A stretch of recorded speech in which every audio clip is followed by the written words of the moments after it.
short-term movements do you see in the Indian markets post-budget?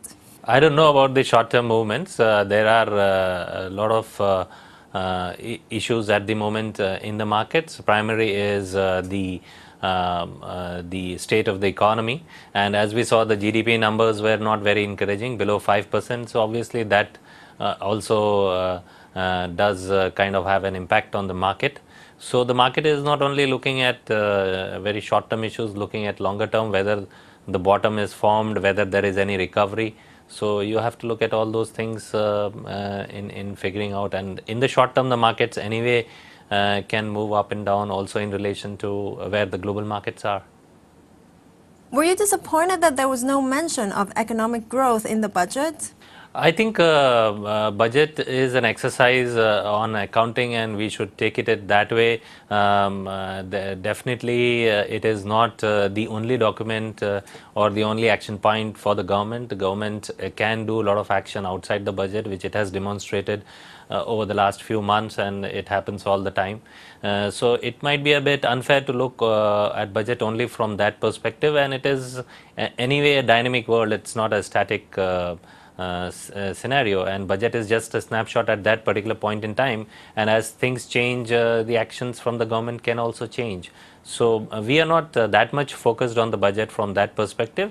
Only the intent was very important, that the government is looking to curb the fiscal deficit, and that's a very good starting point.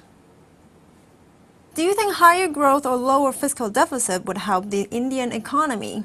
Which one would foreign investors tend to look at? Right. So it's not either or, it's a combination of both. So we definitely want growth, and you want a lower fiscal deficit. Obviously, the two are not hand in hand together. So if you have a lower fiscal deficit, then you might have an impact on the GDP number, which we saw in the last quarter, because you have the government curbing the expenditure, which gets reflected in the GDP number.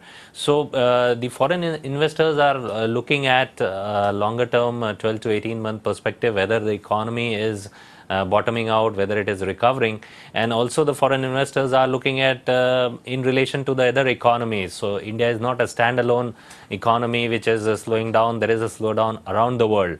So in relative terms, whether the slowdown is more or less, and whether the slowdown is getting stopped, or it is continuing, or it is aggravating.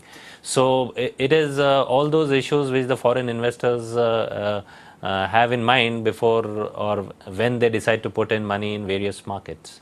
So from that perspective, India is slowed down, but we have seen slowdown around the world. So that's why you see a lot of money still coming into India.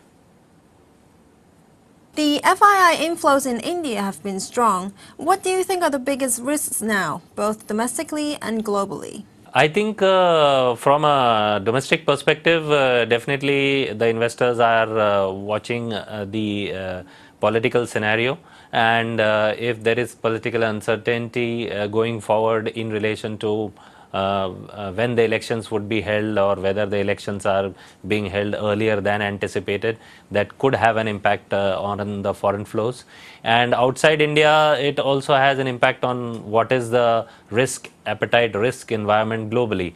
If there is a tremendous risk of environment for whatever reason, whether there is some issues in the US, or whether there is the resurfacing of the old issues in Europe, if there is a risk of environment, then also could have an impact on the fund flows coming into India.